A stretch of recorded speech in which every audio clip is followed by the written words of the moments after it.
नमस्कार दोस्तों, स्वागत है आपका फिर से एक नए वीडियो में।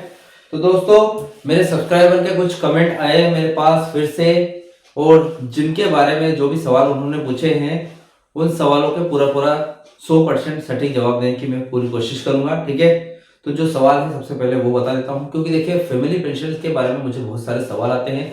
जो भी अधिकतर सवाल आते हैं यही आते हैं कि थर्ड पीआरसी लागू होने के बाद उनकी पेंशन में कितनी बढ़ोतरी होगी। ठीक है, तो फैमिली पेंशनर्स के बारे में आज फिर से एक ये वीडियो है।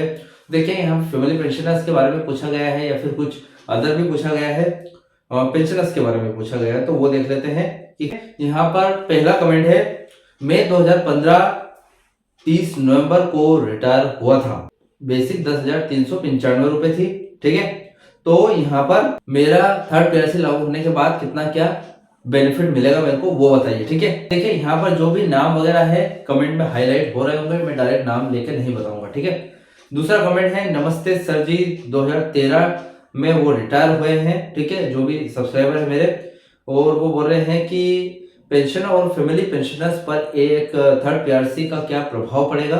ठीक है, बेसिक और एरियर पर भी एक वीडियो बनाइए। ठीक है, यानी कि बेसिक उनका बेनिफिट होगा, बेसिक जो एरियर रहेगा वो क्या मिलेगा, कितना क्या मिलेगा, तो उस पर भी उन्होंने वीडियो बनाने को बोला है। ठीक है, तीसरा कमेंट है, 31 मार्च 2020 को रिटायर हुए थे मेरे पिताजी, और अगस्त 2000 उनके जो पिताजी है, देखिए तीसरे कमेंट में बताया गया है कि उनके पिताजी है वो 31 मार्च 2020 को रिटायर हुए थे, यानी कि थर्ड पीआरसी लागू होने की जो इफेक्टिव डेट है उसके बाद। ठीक है, अब अगस्त 2025 को उनकी डेथ हो गई थी, और मदर को अभी फिलहाल 32,000 रुपए पेंशन मिल रहा है। तो ये जो 32,000 पेंशन, आपने बेसिक नहीं लिखा है यहाँ पर कि बेसिक मिल रहा है कि पूरा जोड़ जाड़ के, यानी कि डीए वगैरह सब ऐड करके मिल रहा है, तो मुझे ऐसा लगता है कि डीए वगैरह ऐड करके मिल रहा होगा। ठीक है, तो मैं अपने हिसाब से इसको निकालने की कोशिश करूंगा। फिलहाल तो आपने कमेंट कर दी है, तो मैं अपने हिसाब से इसका आंसर देने की पूरी कोशिश करूंगा। ठीक है, तो फिलहाल यहाँ पर अगर आप चैनल पर नए हो तो सब्सक्राइब कर लेना। मेरा नाम है सूर्य विश्वकर्मा। जानकारी यूजफुल लगे तो एक लाइक करके जरूर जाना। चलिए दोस्तों, बढ़ाते हैं वीडियो को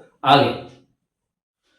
तो दोस्तों देखिए, यहाँ पर सबसे पहले तो मेरे सब्सक्राइबर्स का बहुत बहुत धन्यवाद। आप कमेंट करते हैं, मुझे इससे क्या है कि मैं भी मोटिवेट होता हूँ, और मुझे भी ऐसा लगता है कि मुझे और इन सब टॉपिक्स पर वीडियो बनाने चाहिए, जो कि आपको बहुत ही ज़्यादा ज़रूरी है।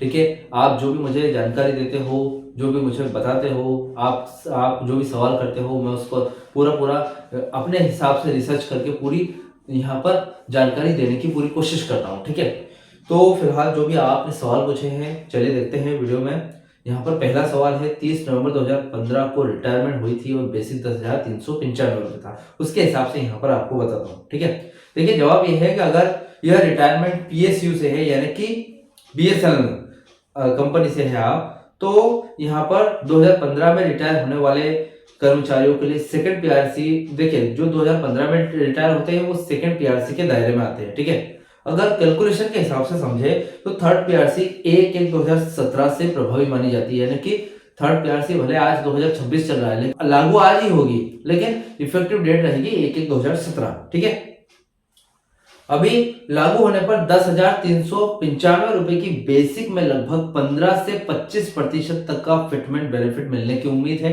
ठीक है, यानी कि आपको 15 से 25% के बीच में, डिमांड तो यहाँ पर 15% की थी 2017 में, लेकिन अभी ये डिमांड 20 से 25% हो गई है। अब देखते हैं सरकार क्या कुछ लागू करती है, उसके हिसाब से फिटमेंट होगा। ठीक है, लेकिन उम्मीद तो यही है कि 15% से प्लस ही यहाँ पर आपको फिटमेंट मिलेगा। देखिए अंदाजा नई बेसिक सैलरी, अगर हम 15% फिटमेंट यानी कि 1/1/2017 से जो महंगाई भत्ते डीए को जोड़े, और 1/1/2017 को जो डीए चला था 119.5% और 15% फिटमेंट, इन तीनों को हम जोड़ करें तो यहाँ पर आपकी जो बेसिक है वो लगभग रिवाइज होने के बाद, यानी कि पेंशन रिवाइज हो जाएगी, रिवीजन होने के बाद आपकी समथिंग 22,000 से लेकर 25,000 के बीच बैठ सकती है। ठीक है, यानी कि अगर हमें जस्ट कैलकुलेशन करके नहीं बता सकता, क्योंकि मेरे पास अभी मार्कर अवेलेबल नहीं है, तो मैं जस्ट ये आपको बोलूंगा कि आपकी जो बेसिक थी, कितनी थी आपकी बेसिक, फिलहाल 10,395 रुपए आपने बताई थी। ये पुरानी टाइम पे जब भी आपने जो बेसिक बताई उसके हिसाब से ये बेसिक है, उसको 119.5% में हम क्या है, बेसिक का 119.5% निकालना है, यानी कि बेसिक 10,395 रुपए, तो 119.5% एटलीस्ट बैठ जाएगा 12,000 के करीब। ठीक है, तो 12,000 इन दोनों को हम प्लस कर लेंगे, और जो प्लस करने के बाद जो अमाउंट आएगा, यानी कि एटलीस्ट अमाउंट आएगा 22,000 23,000 के करीब, ठीक है, उसमें 15% फिटमेंट लगाएंगे तो समथिंग हो सकता है कि आपकी जो सैलरी है, देखिए यहाँ पर लिखा आ रहा है, आपकी जो सैलरी है, जो बेसिक सैलरी निकल कर आएगी 22 से 25,000 के बीच बैठ सकती है, ठीक है। अब फायदा यह होगा कि बेसिक बढ़ते ही मंथली पेंशन आपकी बढ़ जाएगी, और 2017 से लेकर अब तक का जो एरियर है, यानी कि 9 साल का मोटा एरियर, मोटी रकम, वो आपको एक साथ लमसम मिल जाएगा, ठीक है, यानी कि एक साथ पेंशन के रूप में मिल जाएगा कि एरियर के रूप में, ठीक है। अभी सेकंड सवाल था 2013 के रिटायरी और फैमिली पेंशन पर असर, ये आप जानना चाहते हो, मैंने शॉर्ट फॉर्म में लिखा है यहाँ पर। देखिए जवाब यह है कि बहुत से लोगों को लगता है कि पीआरसी सिर्फ काम करने वालों के लिए है, ठीक है, पर ऐसा नहीं है। यहाँ पर पेंशनर्स को भी लाभ मिलता है। क्या मिलता है देख लेते हैं। जब देखिए दोस्तों, यहाँ पर पेंशनर्स को लाभ की बात करें तो जब भी पीआरसी लागू होती है तो पिछले सभी पेंशनर्स की जो पेंशन है वो नॉमिनल पे फिक्सेशन पर के जरिए रिवाइज की जाती है, ठीक है। यानी कि 2013 में जो भी रिटायर हुए हैं उनकी पेंशन 2017 के नए पे स्केल के हिसाब से फिर से तय की जाएगी, ठीक है। यानी कि आपकी जो पे स्केल है वो सेकंड पीआरसी के तहत है, ठीक है, यानी कि सेकंड पीआरसी के पे स्केल पर आपकी पेंशन रिवाइज हुई है। तो यहाँ पर देखा जाए तो 2017 के बाद, यानी कि इफेक्टिव डेट के बाद जो भी यहाँ पर रिटायर हुए हैं तो उनकी जो फिक्सेशन है वो नए पे स्केल के हिसाब से होगी थर्ड पीआरसी लागू होने के बाद, ठीक है। तो यहाँ पर नॉमिनल पे फिक्सेशन लागू होता है। फैमिली पेंशन की बात करें तो फैमिली पेंशन को भी इसका बराबर का लाभ मिलता है। जो पेंशन अभी मिल रही है आपको उसमें उसी अनुपात में बढ़ोतरी होगी जितना थर्ड पीआरसी का फिटमेंट तय किया जाएगा, ठीक है। तो देखिए फैमिली पेंशनर्स को भी इससे वंचित नहीं रखा जाएगा। अगर पेंशनर्स को इसका लाभ मिल रहा है तो फैमिली पेंशनर्स को भी इसका लाभ मिलेगा, ठीक है। यहाँ पर देखिए फिटमेंट फैक्टर जितना सरकार तय करेगी, भले वो 15% करे, यहाँ पर 10% करे, 10 तो करेगी नहीं क्योंकि कर्मचारियों की डिमांड है, अभी 20 से 25% हो गई ये डिमांड, तो 15% एटलीस्ट यहाँ पर फिटमेंट फैक्टर देगी। अब देखते हैं सरकार क्या कुछ दे पाती है, जो भी आएगा वीडियो बनाकर जरूर लेकर आऊंगा। लेकिन 15% फिटमेंट अगर देती है तो उसी अनुपात में आपकी सैलरी भी बढ़ेगी, उसी अनुपात में आपकी पेंशन भी, और उसी अनुपात में आपकी फैमिली पेंशन भी, ठीक है।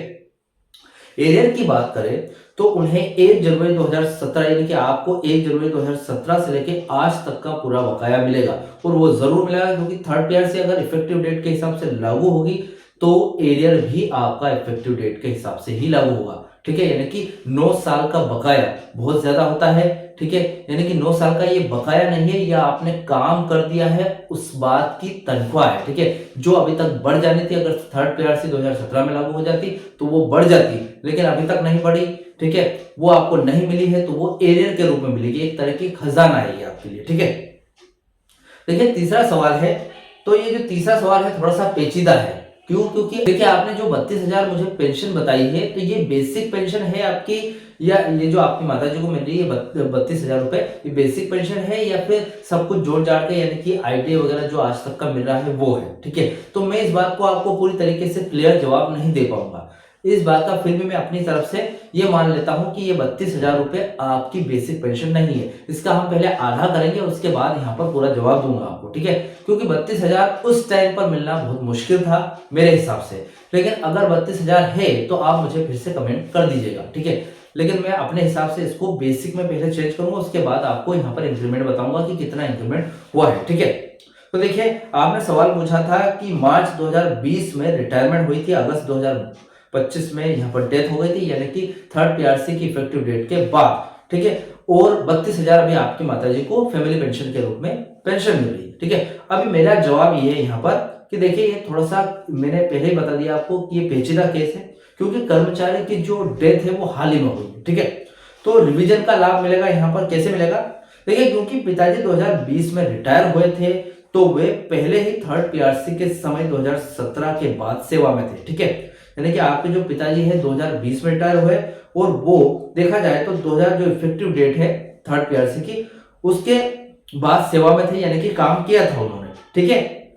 इसका मतलब यह है कि उनकी पेंशन पहले ही नए पे स्केल पर निर्धारित हो सकती है, ठीक है। अगर थर्ड पीआरसी लागू नहीं हुई थी तो अगर उनके विभाग में अभी तक थर्ड पीआरसी लागू नहीं हुई थी तो अब तक उनकी जो 32,000 से की जो पेंशन है वो कम से कम 5 से 8,000 की वृद्धि हो सकती है। ठीक है, तो ये 32,000 की बेसिक पे के हिसाब से वृद्धि बताई गई है यहाँ पर। लेकिन आपको अगर बता दूं कि अगर आपकी बेसिक 32,000 नहीं थी, अगर ये सब डीए वगैरह मिलाकर था, डीए जो आज तक का डीए बढ़ा वो सब मिलाकर 32,000 थी, तो आपकी बेसिक कितनी होगी? समथिंग आपकी बेसिक ये माने कि अगर 32,000 है अभी फिलहाल आपने बताया, तो बेसिक होगी 18,000 के समथिंग। ठीक है, और अगर आपकी सैलरी बढ़ती है यानी कि थर्ड पीआरसी लागू होती है तो बेसिक 18,000 के हिसाब से आपकी बढ़ी हुई सैलरी समथिंग 40,000 के करीब होगी। ठीक है, तो यहाँ पर आपको बढ़ोतरी कितनी हुई? 5,000 से लेकर 8,000 की बढ़ोतरी हुई। अगर जैसा कि आपने बताया यहाँ पर कि 32,000 रुपए आपकी बेसिक सैलरी है,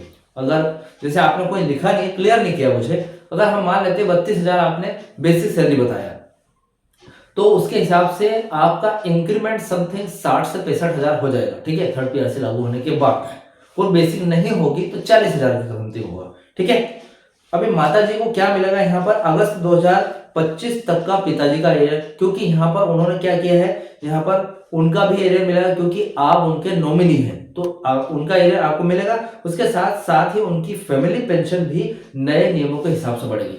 थर्ड पीआरसी लागू हो गए तो नए नियम निकल कर आएंगे, क्योंकि इंक्रीमेंट होगा 2017 की इफेक्टिव डेट के हिसाब से, यानी कि 9 साल की का इंक्रीमेंट। ठीक है, और साथ में यहाँ पर आपको एरियर भी मिलेगा 9 साल का। ठीक है, देखिए मेरी तरफ से कुछ आपके लिए है, देखिए कुछ पॉइंट्स है। फिटमेंट की बात करूं तो यह देखिए यहाँ पर यही तय करेगा कि आपकी सैलरी कितनी बढ़नी है।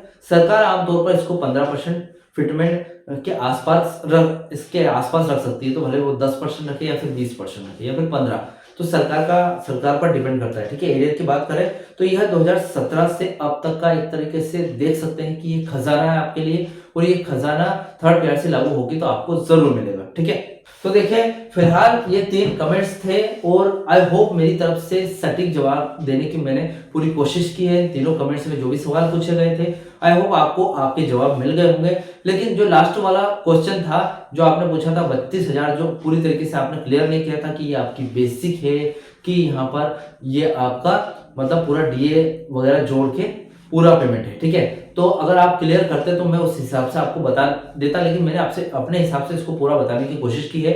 इन सवालों से रिलेटेड मैंने जो भी जवाब दिए हैं, उन जवाब से रिलेटेड या फिर इस जानकारी से रिलेटेड आपके जो भी डाउट क्वेश्चन वगैरह हो तो मुझे कमेंट बॉक्स में कमेंट कर सकते हैं। वीडियो अच्छा लगा तो वीडियो को लाइक कमेंट से जरूर करें। मिलते हैं दोस्तों नेक्स्ट वीडियो में। सी यू सून।